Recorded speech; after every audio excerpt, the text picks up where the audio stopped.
اعوذ باللہ من الشیطان الرجیم بسم اللہ الرحمن الرحیم۔ رسول اللہ صلی اللہ علیہ وآلہ وسلم نے ارشاد فرمایا، محترم ناظرین، یہ وہ فضیلت و بابرکت والی تسبیح ہے کہ جس کو پڑھنے سے نہ صرف گناہ معاف ہوتے ہیں بلکہ فجر کی نماز کے بعد جو یہ تسبیح پڑھتا ہے اللہ اس کے دن بھر کی تمام حاجتوں کو پورا کرتے ہیں، اللہ اس کی پریشانیوں کو دور کرتے ہیں اور اسے بے شمار رزق غیب سے عطا فرماتے ہیں۔ رسول اللہ صلی اللہ علیہ وآلہ وسلم نے فرمایا کہ جو شخص صبح اور شام 100 مرتبہ یہ تسبیح پڑھے گا تو قیامت کے دن اس سے افضل عمل کسی کا نہیں ہوگا سوائے اس شخص کے جس نے اس کے برابر یا اس سے زیادہ ان کلمات کو پڑھا ہو۔ تو ناظرین، فجر کی نماز کے بعد جو یہ تسبیح پڑھتا ہے تو عرش پر ہلچل مچ جاتی ہے۔ اللہ تعالیٰ اپنے بندے کی حاجت کو پورا کرنے کے لیے فرشتوں کی دوڑیں لگوا دیتے ہیں، اس کی ہر معاملات میں اس کی غیبی مدد کرتے ہیں، اللہ کے منہ سے نکلے ہر لفظ پر اللہ تعالیٰ کن لکھ دیتے ہیں۔ محترم ناظرین کرام، ایک بہت ہی خاص اور مجرب وظیفہ لے کر آپ کی خدمت میں حاضر ہوا ہوں کہ جس کو آپ فجر کی نماز کے بعد 100 مرتبہ پڑھ لیں تو لاکھوں کا قرضہ بھی ختم ہو جائے گا، حاجات ایک دن میں پوری ہوں گی۔ آج کا وظیفہ نہایت ہی مختصر سا وظیفہ ہے، فجر کے بعد آپ نے اس عمل کو کر لینا ہے، انشاءاللہ پھر اس وظیفے کا اثر آپ خود دیکھیں گے، رزق مال و دولت کے انبار لگ جائیں گے۔ یہ خاص وظیفہ دولت کے لیے ہے، لیکن آج کا یہ وظیفہ، یہ عمل صدقے دل کے ساتھ آپ نے کرنا ہے۔ اس عمل کو اگر فقیر بھی کرے گا تو وہ بھی اللہ پاک کی عنایت اور اس کے فضل و کرم سے دولت پر بیٹھ کر راج کرے گا، کیونکہ اس وظیفے میں جو طاقت ہے، اس وظیفے کا جو اثر ہے وہ بہت ہی کم لوگ جانتے ہیں، لیکن جو یہ عمل ہے، جو یہ وظیفہ ہے، یہ آپ کی ساری پریشانیوں کو انشاءاللہ ختم کر دے گا۔ آپ کے اوپر لاکھوں کروڑوں کا قرضہ بھی ہوگا تو وہ چٹکیاں بجاتے ادا ہو جائے گا۔ قرض ادا ہونے کے لیے ایسے اسباب پیدا ہوں گے کہ آپ خود بھی حیران رہ جائیں گے۔ آپ کے پاس دولت کی کمی ہے، آپ کرائے کے گھر میں رہتے ہیں کہ ایک وقت کا کھانا بھی مشکل ہو چکا ہے، انسان بہت پریشانی میں ہے اور انسان کو سکون صرف اللہ کے ذکر میں ہی ملتا ہے۔ یہ بات بہت ہی اہم کرنے لگا ہوں کہ جب انسان عاجزی کے ساتھ اللہ کے آگے جھک جاتا ہے، سجدے پہ سجدے کرتا ہے اور پھر ہر سجدے میں رو رو کر گڑ گڑا کر خوب ڈھیروں دعائیں مانگتا ہے تو اس کو بھی اللہ تعالیٰ ضرور عطا فرما دیتا ہے۔ اللہ سے مانگنے کا آپ کو طریقہ جب آ جائے گا تو پھر آپ کو کسی وظیفے کی ضرورت نہیں پڑتی، آپ نے صرف ہاتھ اٹھانے ہیں اور آپ کو ملنا شروع ہو جاتا ہے۔ لیکن اس سے پہلے آپ کے کچھ اعمال ہوتے ہیں، آپ جو چھوٹی چھوٹی غلطیاں کرتے ہیں جن کو اگر آپ سدھار لیں اور آپ اپنے کاروبار میں حلال طریقے سے کاروبار کرنا شروع کر دیں یا رزق کمانے میں حلال ذرائع استعمال کرنا شروع کر دیں، جیسا کہ اللہ تعالیٰ کے پاک نبی صلی اللہ علیہ وآلہ وسلم نے کاروبار کیا تھا، آپ بھی اسی طرح کام کریں، حلال اور پاکیزہ رزق کمائیں۔ اگر آپ جاب کرتے ہیں تو اس طریقے سے جاب کریں کہ آپ کے اوپر کوئی انگلی نہ اٹھا سکے، آپ ایمانداری سے ڈیوٹی میں جس کام کی آپ تنخواہ لیتے ہیں وہ کام مکمل جان فشانی سے اور مکمل فرائض کے انجام دہی سے کریں۔ ہر ماہ رزق حلال ہی آپ اپنے گھر میں لے کر آئیں اور کوشش کریں کہ آپ کے پورے گھر میں حرام کا ایک لقمہ بھی کسی کے پیٹ میں نہ جائے۔ حلال رزق کمانے سے ایسا ہو ہی نہیں سکتا کہ انسان اپنے اللہ سے کچھ مانگے اور اللہ پاک اس کی دعا کو رد کر دے۔ ناظرین، ایسا کبھی نہیں ہو سکتا، اور جب کوئی بندہ یہ وظیفہ پڑھتا ہے تو اس وظیفے سے اس کے پاس بے حساب دولت آ جاتی ہے۔ ناظرین، یہ ساری نعمتیں جو ہیں، یہ ساری برکتیں جو ہیں، حلال روزی میں اور اللہ پاک کا شکر ادا کرنے میں پوشیدہ ہیں، تو کوشش کیا کریں کہ کثرت سے اللہ پاک کا شکر ادا کیا کریں۔ انشاءاللہ دیکھنا کیسے آپ کے وارے نیارے ہو جاتے ہیں۔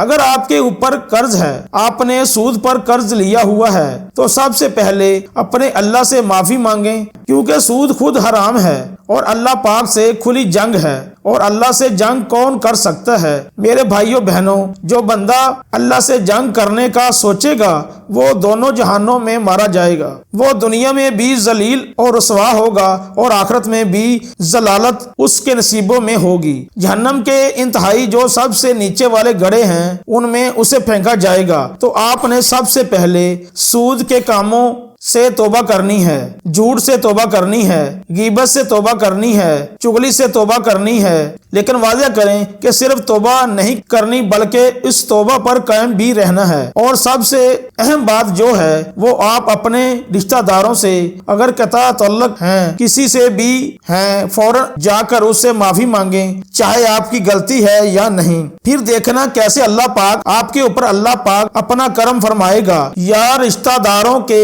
ساتھ آپ نے اچھا سلوک کرنا ہے، ان کے ساتھ تعلق جوڑنے کی کوشش کرنی ہے، یہ نہیں دیکھنا کہ کسی نے کیا کہہ دیا۔ آپ عاجزی اختیار کریں، جو عاجزی اختیار کر لے گا پھل بھی اس کو ملے گا۔ اور جب آپ کبھی بلندی پہ چڑھتے ہیں آپ کو پتہ ہونا چاہیے جب بھی آپ بلندی پہ چڑھیں گے تو آپ کو جھکنا پڑے گا، آپ سیدھے کھڑے ہو کر بلندی پر کبھی نہیں چڑھ سکتے، اور جب آپ نے نیچے اترنا ہو تو آپ کو سیدھا ہونا پڑتا ہے، تو اس وقت آپ کو ایسے سینہ تان کے نیچے اترنا پڑتا ہے، پھر ہی آپ نیچے اتر سکتے ہیں۔ ناظرین کرام، آج کا جو وظیفہ ہے اس کی ترتیب آپ اچھے طریقے سے سمجھ لیجئے اور میری باتوں پر آپ نے عمل کرنا ہے۔ اس کو آپ نے اپنے دوستوں کے ساتھ، رشتہ داروں کے ساتھ بھی لازمی شیئر کرنا ہے، کیونکہ یہ بھی ایک طرح کا صدقہ جاریہ ہے۔ کسی ایک بندے نے بھی اس بات پر عمل کر لیا تو اس کا اجر آپ کو بھی ملے گا اور مجھے بھی ملے گا۔ ناظرین، جب فجر کی نماز ادا کر لے آپ نے کوشش کرنی ہے کہ وہیں اسی جگہ پر بیٹھ جائے۔ مردوں نے کوشش کرنی ہے کہ وہ مسجد میں جا کر جماعت کے ساتھ نماز ادا کریں، عورتوں نے گھر میں نماز ادا کرنی ہے۔ اگر آپ کو ٹائم نہیں ملتا یا آپ نے کہیں جانا ہوتا ہے تو آپ عشاء کی نماز کے بعد سونے سے پہلے بھی اس وظیفے کو کر سکتے ہیں، اس پر کوئی پابندی نہیں، لیکن فجر کی نماز کے وقت کرنا زیادہ بہتر رہے گا۔ محترم ناظرین، اللہ پاک کے آخری نبی صلی اللہ علیہ وآلہ وسلم نے فرمایا کہ اللہ فرماتا ہے میں نے تمہاری امت پر دن رات میں 5 نمازیں فرض کی ہیں، اور میں نے یہ عہد کیا ہے کہ جو ان نمازوں کو ان کے اوقات میں پابندی کے ساتھ ادا کرے گا میں اسے جنت میں داخل کروں گا، اور جو پابندی نہیں کرے گا اس کے لیے میرے پاس کوئی عہد نہیں۔ اللہ پاک قرآن کریم میں ارشاد فرماتا ہے رب کو سراہتے ہوئے اس کی پاکی بولو، سورج چمکنے سے پہلے اور اس کے ڈوبنے سے پہلے نماز فجر ادا کر لو۔ پیارے آقا صلی اللہ علیہ وآلہ وسلم کا فرمان ہے کہ جو صبح کی نماز پڑھتا ہے وہ شام تک اللہ پاک کے ذمے میں ہوتا ہے۔ تم اللہ پاک کا ذمہ نہ توڑو، جو اللہ کا ذمہ توڑے گا اللہ اسے اوندھا یعنی الٹا کر کے دوزخ میں ڈال دے گا۔ اسی طرح ناظرین، اللہ پاک کے آخری رسول صلی اللہ علیہ وآلہ وسلم کا فرمان ہے، اسی طرح ناظرین اللہ پاک کے آخری رسول صلی اللہ علیہ وآلہ وسلم کا فرمان عبرت نشان ہے کہ جو صبح کی نماز کو گیا ایمان کے جھنڈے کے ساتھ گیا، اور جو صبح کو بازار گیا ابلیس یعنی شیطان کے جھنڈے کے ساتھ گیا۔ حضرت عمارہ بن ربیہ رضی اللہ تعالی عنہ فرماتے ہیں کہ میں نے نبی کریم صلی اللہ علیہ وآلہ وسلم کو فرماتے ہوئے سنا کہ جس نے سورج کے طلوع غروب ہونے سے پہلے نماز ادا کی یعنی فجر اور عصر کی نماز وہ ہرگز جہنم میں داخل نہ ہوگا۔ یعنی حضرت ابو عبیدہ رضی اللہ تعالی عنہ بیان کرتے ہیں کہ رسول اللہ صلی اللہ علیہ وآلہ وسلم نے فرمایا کہ جمعہ کے دن پڑھی جانے والی نماز با جماعت سے افضل کوئی نماز نہیں ہے۔ میرا گمان یعنی خیال ہے کہ تم میں سے جو اس میں شریک ہوگا اس کے گناہ معاف کر دیے جائیں گے۔ سرکار دو عالم صلی اللہ علیہ وآلہ وسلم کا یہ بھی فرمان ہے کہ جس نے 40 دن فجر اور عشاء با جماعت پڑھی اس کو اللہ پاک 2 آزادی عطا فرمائے فرمائے گا، ایک آگ سے اور دوسری نفاق یعنی منافقت سے۔ ناظرین، نماز جنت کی چابی ہے۔ اللہ پاک ہمیں پانچوں وقت کی نماز باجماعت ادا کرنے کی توفیق عطا فرمائے، آمین یا رب العالمین۔ جو صبح کی نماز سورج نکلنے سے پہلے پڑھ لے یعنی باجماعت ادا کرے، اگر تو ایسا بندہ اللہ پاک کے ذمے میں چلا جاتا ہے۔ جو دو نمازیں یعنی فجر و عصر کی نماز شوق سے پڑھتا ہے، اللہ پاک اس کے لیے باقی نمازیں پڑھنا بھی آسان کر دیتا ہے۔ جب اسے موت آئے گی، اللہ پاک اس کے لیے جنت کے 8 دروازے کھول دیتا ہے۔ فجر کی سنتیں دنیا کے خزانوں سے بہتر ہیں۔ اللہ پاک قیامت کے دن اس شخص کو اپنا دیدار نصیب کرے گا۔ فرمان مبارک ہے کہ اے میرے صحابہ، منافق بندے پر بوجھل اور سب سے بھاری نماز فجر ہے۔ فجر کی نماز کی فضیلتوں کو مد نظر رکھتے ہوئے گزارش ہے کہ اگر آپ اپنی دنیا اور آخرت سنوارنا اور دونوں جہانوں میں کامیابی حاصل کرنا چاہتے ہیں تو فجر کی نماز کو اپنے اوپر لازم کر لیجئے۔ اللہ پاک ہماری موت اور آخری سانس بھی نماز فجر ادا کرتے ہوئے عطا کرے، آمین۔ محترم ناظرین، آپ نے سب سے پہلے ایک مرتبہ بسم اللہ الرحمن الرحیم پڑھ لینی ہے۔ اللہ پاک کی پاک کتاب قرآن مجید میں آیا ہے، ترجمہ